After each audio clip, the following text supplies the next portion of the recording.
know there's some people here today, you've gone through some tough things as a child. There's somebody here, you've gone through something really bad in a relationship. There's something in you, something has happened, and maybe somebody has done something. Amen. I've got a little child, and I know if somebody were to touch her, can you imagine? Amen. But I want you to know that God will have some things that happen in your life that you're going to have to say, I'm going to put my total trust in you. That God, I'm going to release my control. I know I might want to take on vengeance, but you know what? I'm going to put this area in my life to you. Somebody say forgiveness. Forgiveness. You're going to have to forgive others. You know what? And see, this process, and this is the last thing on this process I want you to know, that you're going to have to reestablish some relationships.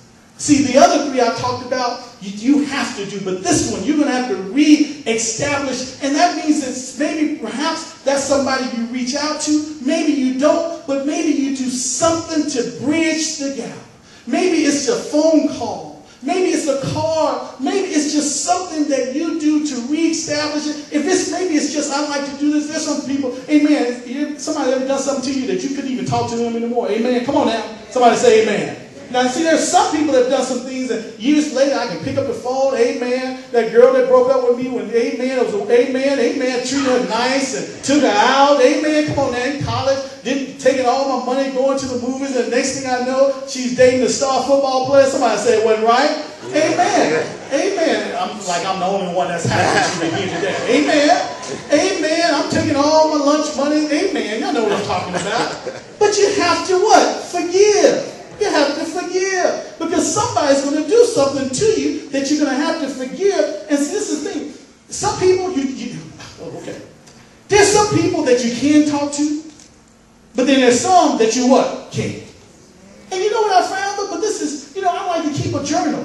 And some people, you're just going to write it down. I forgive them. Lord, I release them. I let them go. God, I just let them go. Because you've got to get it what? Out of you.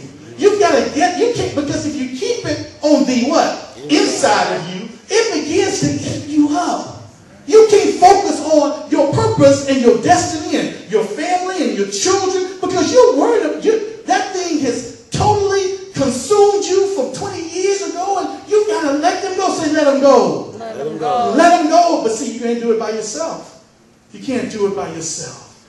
Romans 12:18 says, do your part to live in peace with everyone as much as possible. Jesus said it this way, as you forgive others, your Father in heaven will forgive you. Isn't that good to know? Isn't that good to know that as I forgive others, see, this is the thing. It's like a test. Somebody says it's a test. It's a test. As your pastor, don't get mad at the pastor every time he does something wrong. Amen? Because I can tell you right now, I'm going to do something wrong. Amen. I'm going to do something you don't like. I'm going to say something. Amen. Amen. Okay. Yeah. I know you talk about the pastor sometimes. Amen. I wasn't always the pastor. Amen. Now, guess what? I've learned that but you've got to forgive the pastor. Will you forgive me before I do something? Please. Yeah. Forgive me. Forgive me. But guess what? I have to forgive some of you. Amen. And it's about forgiveness. It's about letting go and say, you know what? I just got to let go and move on with my divine purpose in my life. Okay, there's somebody sitting in my voice, and you know what you're saying? I know. But Pastor, I don't feel like forgiving. Pastor, you don't know what they've done to me. Pastor, you don't know that they took all the money out of my bank account. Pastor, you don't know how I gave everything up for you. Pastor, you don't understand what she did to me. I'm here to tell you, it's my challenge today, that I really want you to know something in this message of faith. I want you to know the promises of God cover every area of your life. So this is the big idea, because this is, if I could sum this whole message up and almost into the message that I'm going into in June, is this. See, this is the big idea. This is about the kingdom of God, and this is what Jesus was telling to his disciples. Jesus was saying, my promises cover every area of your life.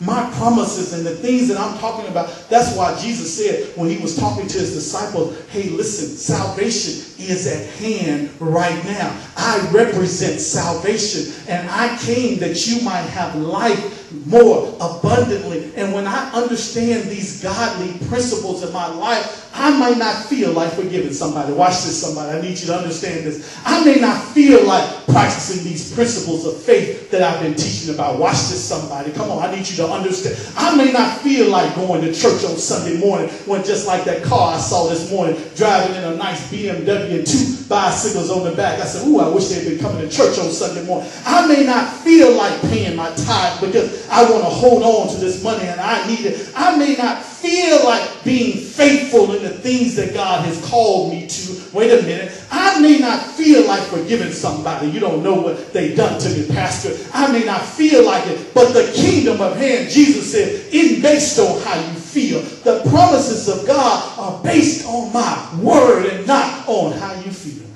Okay, I need somebody to understand that feelings have nothing to do with God's word.